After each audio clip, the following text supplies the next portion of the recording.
Hello, my amazing students. I hope you are doing well. I continue to just really enjoy this journey that we're on together. It's so great to read your contributions on the discussion board and on the videos, and thank you all for being so authentic and open.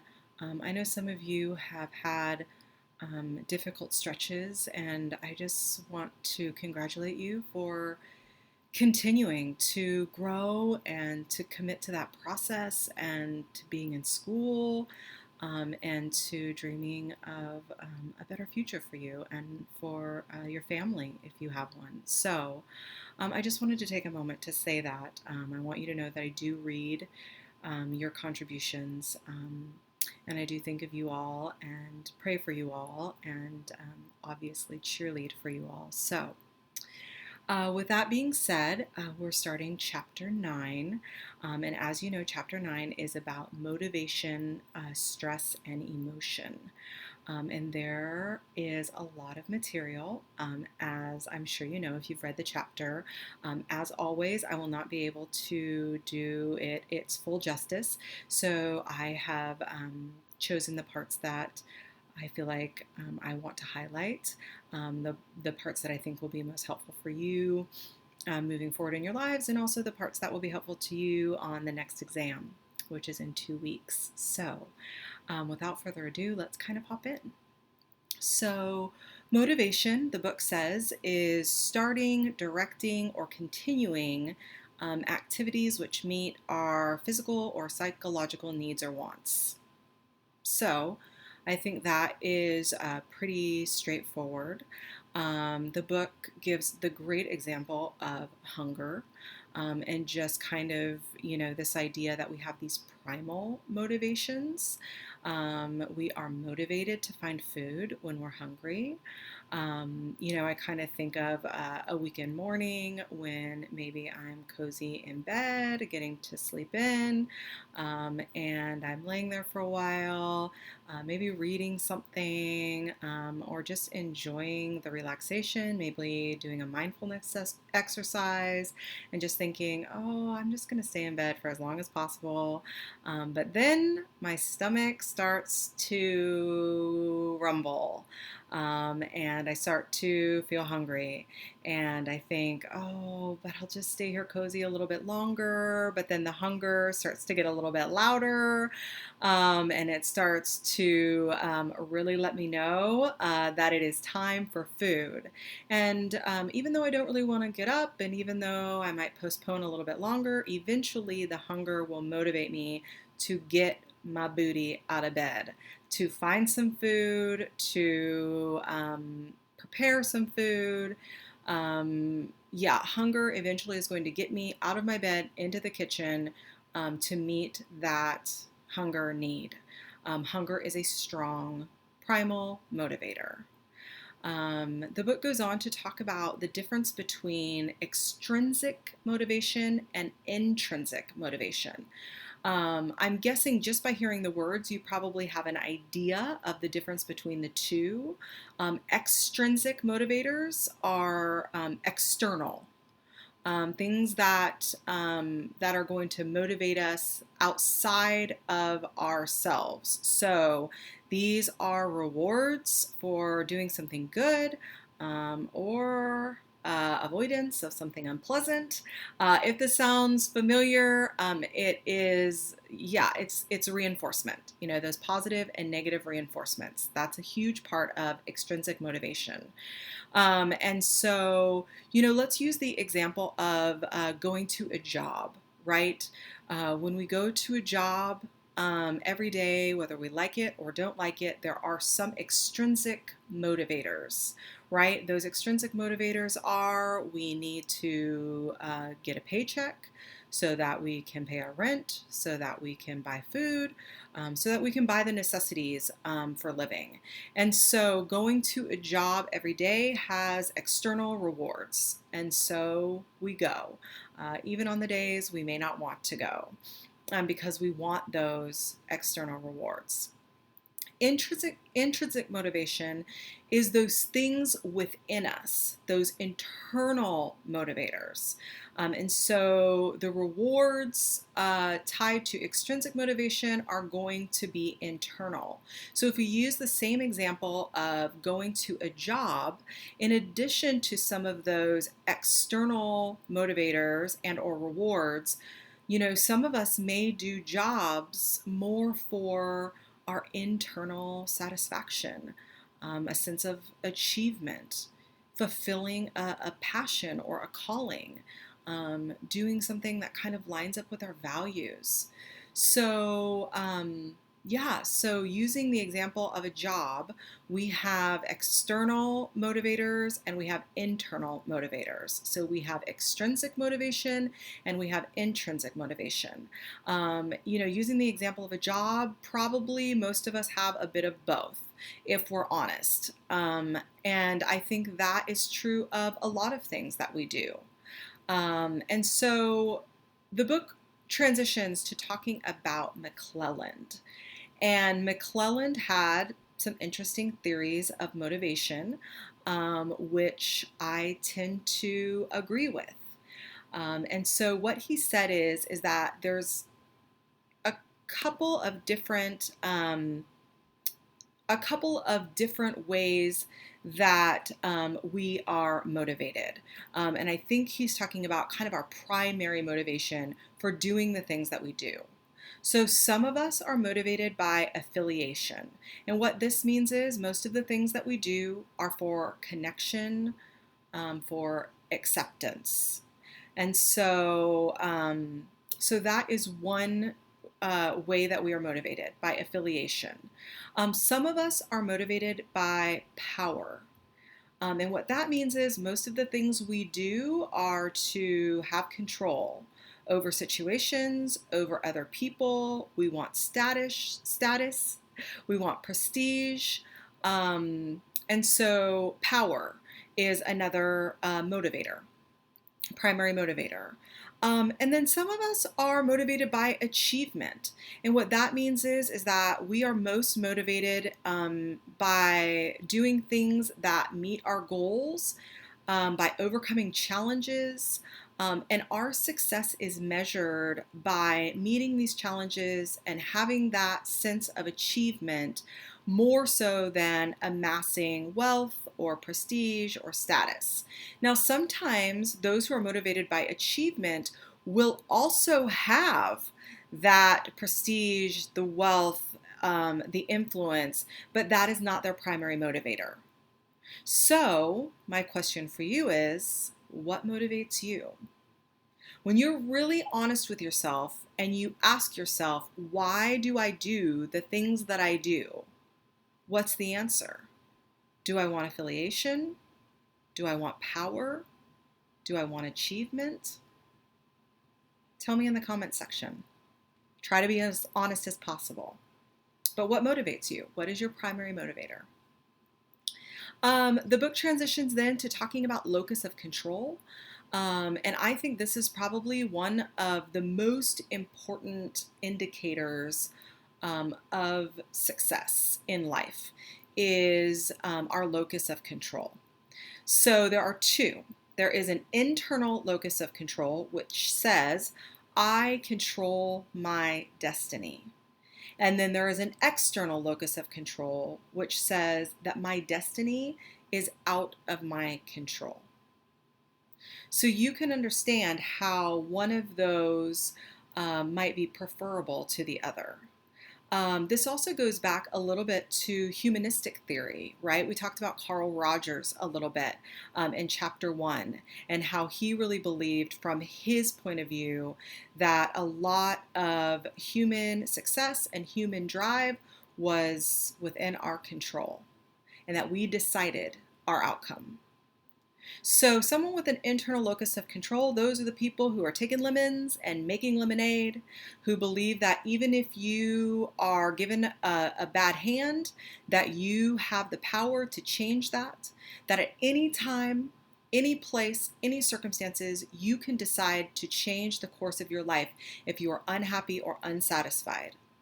Now, we all know that it's not that easy, that it will take time and it will take effort, and it might take calling in some external reinforcements, some other people to help us out, some counseling.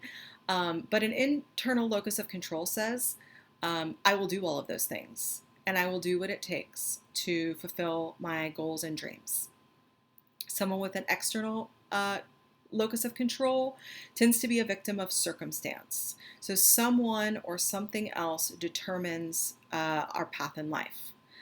This might be God, the universe, our parents, our spouse, but we always feel that our life is controlled by other people or other things. We've talked a little bit in previous chapters about learned helplessness. A lot of times people with an external locus of control can kind of fall into these patterns of learned helplessness.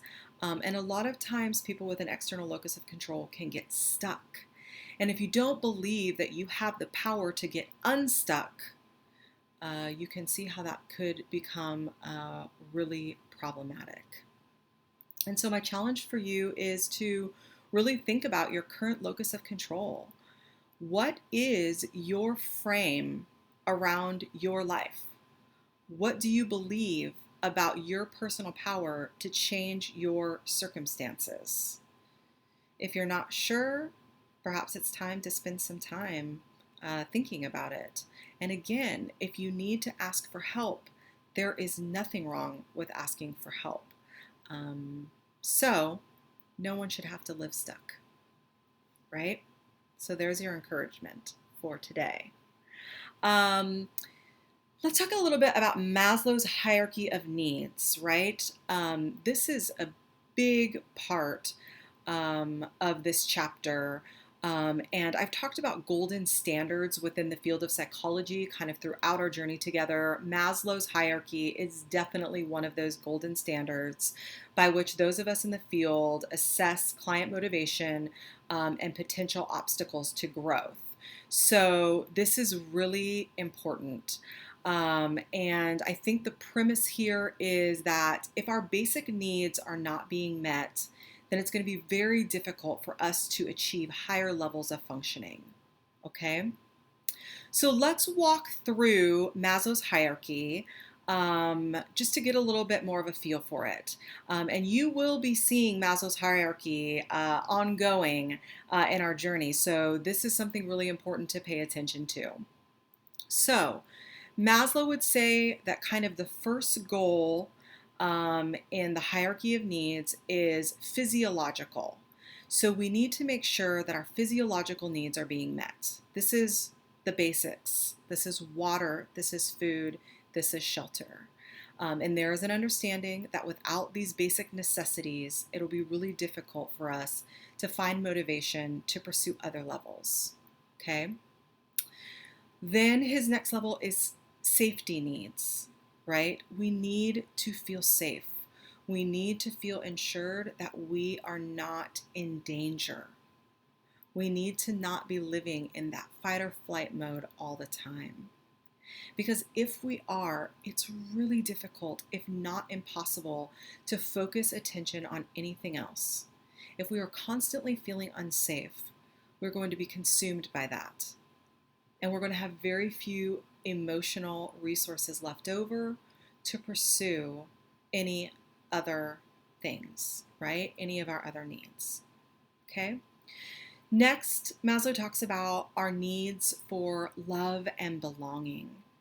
This is care, this is connection, this is community, and this is core to being able to achieve any of the higher levels of Maslow's hierarchy. Then Maslow talks about our esteem needs. This is feeling competent. This is feeling like we have approval in our life. This is achievement. This is satisfaction. This is pride. This is being able to set and reach our life goals. This is feeling good about who we are. This is feeling confident. This is having ego strength. And this is a really important part of this hierarchy. Right? Then Maslow talks about cognitive needs. And this is really about higher levels, deeper levels of cognition. This is about exploring and understanding on a deeper level. This is about challenging and stretching our ideas and perceptions about the world.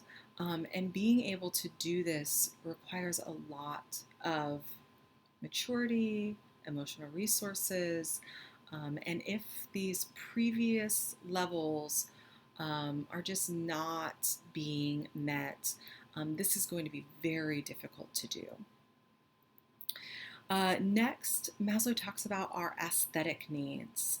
And this is when all of our other needs are being met in such a way that we can just really engage in recognizing and appreciating the beauty that surrounds us. This is about being fully present in moments and being able to be there and not distracted by other needs.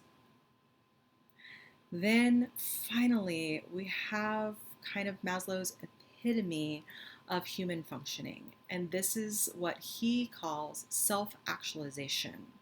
And this is self-awareness, self-fulfillment, peace. Maslow would say that very few people reach this level because all of these other needs are complex in their own ways. And self-actualization requires that we've had all of these other needs met. And most of us don't ever have that luxury. The chapter goes on to talk about stress. We've talked about stress previously in quite a bit of detail. So I'll just quickly remind us that there's mild to severe stress. There is a spectrum of stress. As we know, stress at low levels can be helpful, especially from an evolutionary perspective. It alerts us to danger. It alerts us that we need to get out of a dangerous situation. It motivates us. But at higher levels, stress can cause damage physiologically, psychologically, emotionally, relationally. In previous chapters, we talked about allostatic overload, which is where our body just begins to shut down because the stress is just too overwhelming and it's been happening for too long.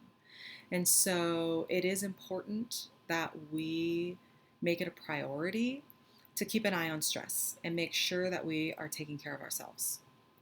The book also says that stress is most manageable when we feel like we can control the situations that we're in. This goes back to kind of that locus of control. If we have an internal locus of control which says, yes, I am stressed. Yes, this is a stressful situation, but I am in control of how I manage my emotional responses and also in control of how I manage the situation that's causing the stress. More control equals more manageability, which makes sense, right? The book also talks about emotions, and emotions, it's about expressing our feelings. The book talks about quite a few theories of emotion, which are very interesting. I'm not going to go into a lot of detail about that here, but it is definitely worth reading and spending some time on and considering. I will spend a little bit of time talking about emotion across cultures. One of the things that I thought was really fascinating from the book was this idea that there are a set number of core emotions that we have that cross cultural boundaries. And so anger, fear, disgust, happiness, that might be too much. Surprise, sadness, contempt. See that? Right? I think we know those looks. I think whatever culture we're in, we understand those facial expressions to mean what they mean. And though different cultures may have, different actual interpretations, the emotions are universal. So, I spent a school year in Bogota, Colombia, in South America. It was an amazing time, and a difficult time. I did a lot of growing, and I had a lot of humbling moments. One of those humbling situations was that I thought I spoke a lot more Spanish and a lot better Spanish than I actually did. And so once I got there, I realized that I was not the Spanish speaker that I thought I was. And that created some obstacles to communication. There was definitely a language barrier. And so I realized very quickly that there was going to have to be some improvisation on my part.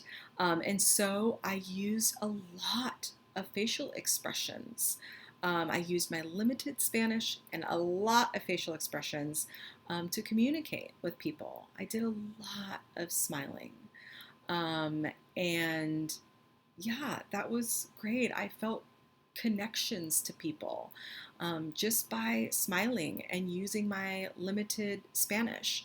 And so, yeah, it's just a good reminder that we can interpret a lot of things without words, and we can create connections without a lot of words. So, I think that's fascinating.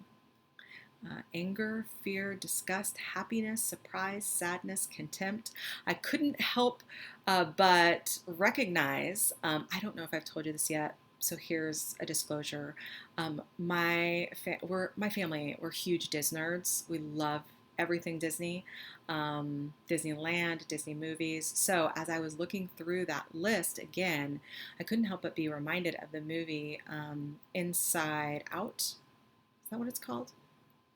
I think you know. If you're a Disney fan, I think you know. But in that movie, they identify a few core emotions, and I couldn't help but notice how closely those related to this list. So, yeah, anger, fear, disgust, happiness, sadness. If you haven't seen the movie, and I may not be saying the right title, but anyways, it's a great movie, and it does a great job of kind of explaining some of what happens for us emotionally. So I want to spend a moment talking about sexual orientation.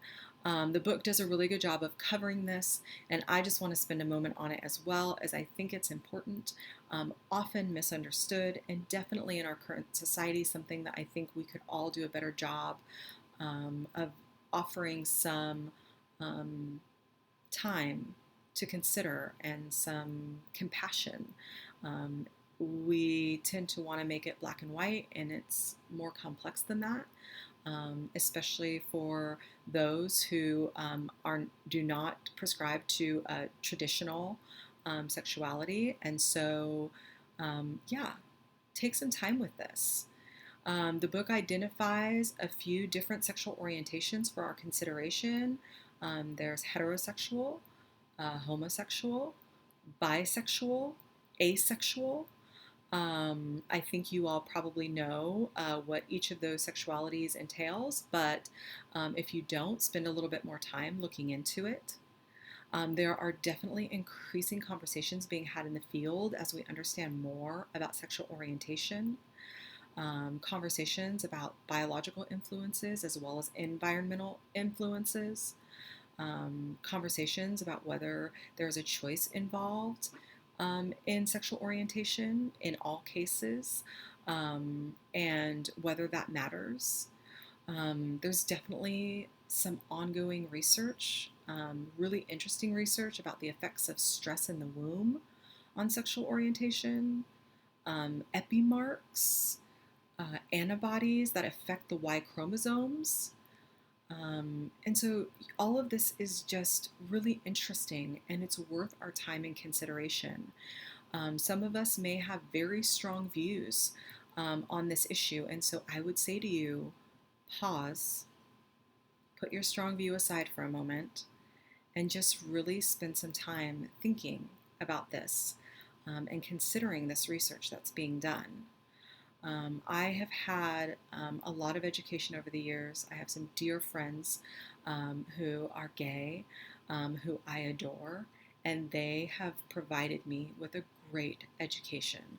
And so I know more because I listened to their stories, and I have a completely different way that I approach this issue now than I did before.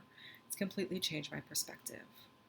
And I continue to do research, which continues to shape and change my perspective.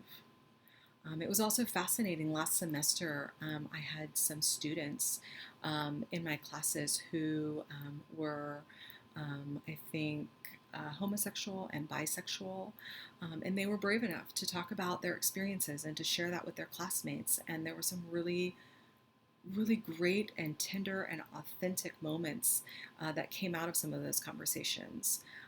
And I really valued that a lot, and I learned a lot through that process. And so, yeah, I would love to know what you think. Where are you at on this issue? Have you done your research? Have you spent time with people who maybe have a different sexual orientation than you do? Feel free to leave a comment about your experience. And so I will leave you with that. A couple of things to consider, a couple of challenges. And also, I want to end by saying, please do not forget to do your reading.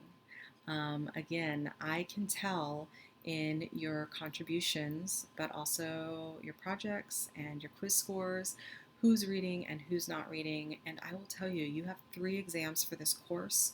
All of them will require that you have some knowledge of the reading. These videos will not suffice to have you pass those exams. So please, please do your reading. There's a lot of good stuff that I just can't cover in these short videos, but it deserves your time and attention. So don't miss out. Do your reading. This week you will have obviously your reading. You have this video to comment on, you have a discussion board topic, and additionally you have your first video project. And this is really an invitation for you to give some feedback and to have your voice be heard. So I'm really looking forward to that. As always, thank you for being on this journey with me. You are a delightful crew. I've loved getting to know you more. So please feel free to reach out if you have questions, and I will talk to you again soon. All right, take care. Bye-bye.